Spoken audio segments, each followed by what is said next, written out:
The 29th annual UN Climate Summit gets underway in Azerbaijan on Monday. And Canada will be represented by Environment and Climate Change Minister Stephen Guilbeault. This year's summit is billed as the Climate Finance COP for its central goal to agree on how much money should be given to developing countries to help them cope with climate-related costs. In a statement, Minister Guilbeault says Canada is invested in ensuring collective global action that responds to the growing costs of climate change. And joining me now is Rick Smith, president of the Canadian Climate Institute. Rick, thank you very much for being here. This year is the hottest year on record, and we've seen many examples of extreme weather, from wildfires to floods. Carbon emissions were at record levels last year and likely this year. What kind of progress is Canada making towards our climate commitments? Well, Renee, everything you've said is right, but we are actually starting to make some progress. And so the question now is, how do we accelerate it? How do we learn from the remaining challenges, but also what's going right? So according to our analysis, emissions in Canada between 2022 and 2023 declined by about 1.5%. They're down by about 8% since 2005. And we see big progress in some sectors. So, for instance, in most provinces across the country, the electricity sector, the way that we produce our energy, those emissions, those pollution levels have declined a lot. Challenges remain in terms of increasing pollution from oil and gas production, the decarbonization of buildings. I'm not saying that there aren't remaining challenges, but we are seeing some significant progress in some areas. We just got to build on it. So the COP29 summit gets underway on Monday. The goal is to figure out how much money should be given to other countries to help them cope with climate change and its related costs. What are you hoping to see come out of this session? And also, to that same effect, how much do you believe that Canada should be giving towards this goal?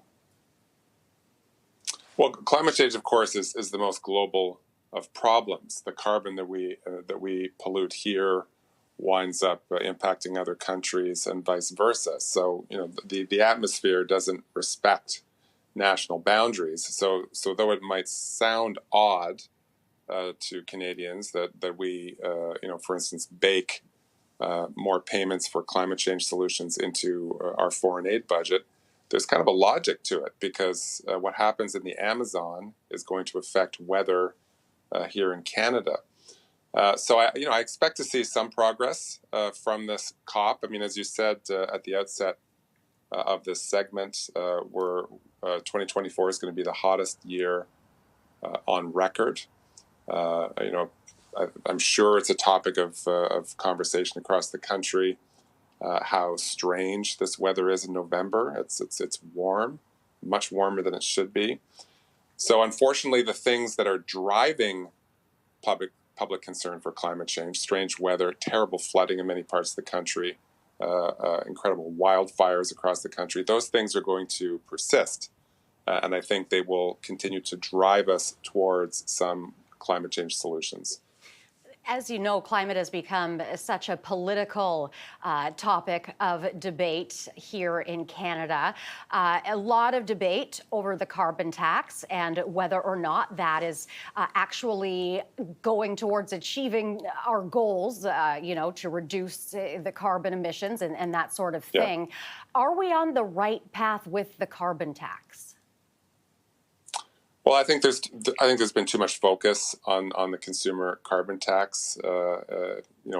Best case, it only contributes something like 10% of necessary emission reductions by 2030. There's lots of other things going on that are more popular with the public, that make more sense to people, that are going really well. Every day that goes by, more people buy electric vehicles. They don't pollute. Every day that goes by, more people buy heat pumps, and anyone that's bought a heat pump for their home knows that it's just better. It's just a better machine than the way that we've heated our homes in the past. So there is, I think, a certain inevitability to these new non-polluting machines making people's lives better, and people realizing that.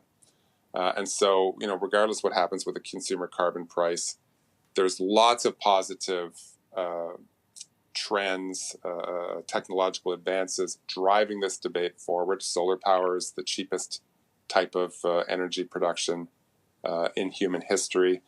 So these things are going to continue to accelerate, and we just need to help them along. All right, that is our time. Rick, thank you very much for being here. We appreciate your time today. Thanks so much. That is Rick Smith, president of the Canadian Climate Institute.